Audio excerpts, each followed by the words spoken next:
In 1956, a covert research team in Palo Alto discovered a linguistic formula that could artificially induce the exact symptoms of schizophrenia in a perfectly healthy human mind.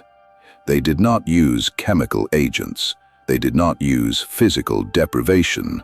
They weaponized a specific architecture of language so paralyzing, so inherently broken that the victim's brain would simply shatter to escape it. The intelligence community quietly observed this clinical research, recognizing immediately that if you can engineer a mind to fracture itself, you never leave fingerprints. The question is, how many times has this invisible cage been built around you without your conscious awareness? How long until the contradictions permanently paralyze your ability to think entirely? What happens when the person constructing this psychological labyrinth is the person signing your paychecks, or worse, sharing your bed? Gregory Bateson, an anthropologist observing human communication, named this protocol the double bind. It is not merely a contradiction, it is a psychological death trap. To create a double bind, an operative requires a severe power imbalance, a dynamic where the target's emotional, financial, or physical survival depends entirely on the handler. Once that dependency is established, the handler issues a primary command. Almost simultaneously, they issue a secondary command that completely contradicts the first, often communicated through micro-expressions, tonal shifts, or silent physical hostility. The third element is the lock on the door. The target is explicitly forbidden from pointing out the contradiction. They cannot win. They cannot flee. They can only short-circuit. And right now, someone is using this on you. Consider the chilling baseline experiment Bateson observed in the clinical wards. A mother visits her young son, who is recovering from a mental breakdown in an asylum. Eager for her affection, he places his arm around her shoulders. Her entire body goes rigid with visceral disgust. Sensing this absolute rejection, the boy immediately withdrew his arm. The mother leans in and whispers, "Don't you love me anymore?" When the boy blushes in utter confusion, she strikes the final blow, stating, "Dear, you must not be so easily embarrassed and afraid of your feelings." Within 60 seconds of her leaving the room, the boy violently assaulted an orderly and was placed in restraints. His brain underwent a catastrophic failure. If he showed affection, he was physically rejected. If he pulled away, he was condemned as unloving. His perception of reality was dismantled.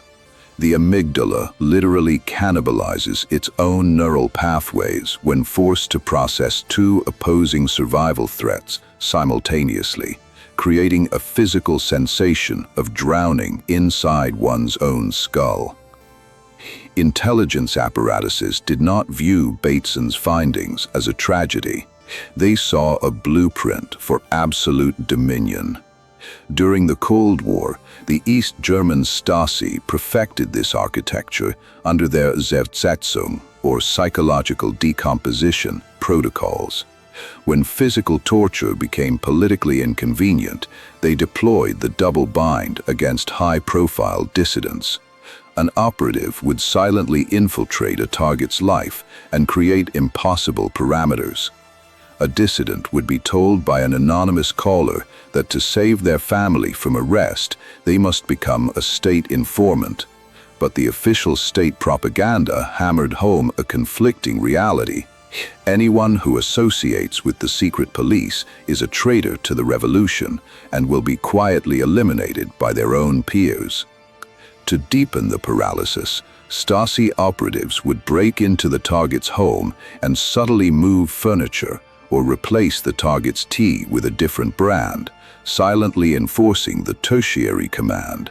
Your reality is entirely under our control, and you cannot speak of it without sounding insane.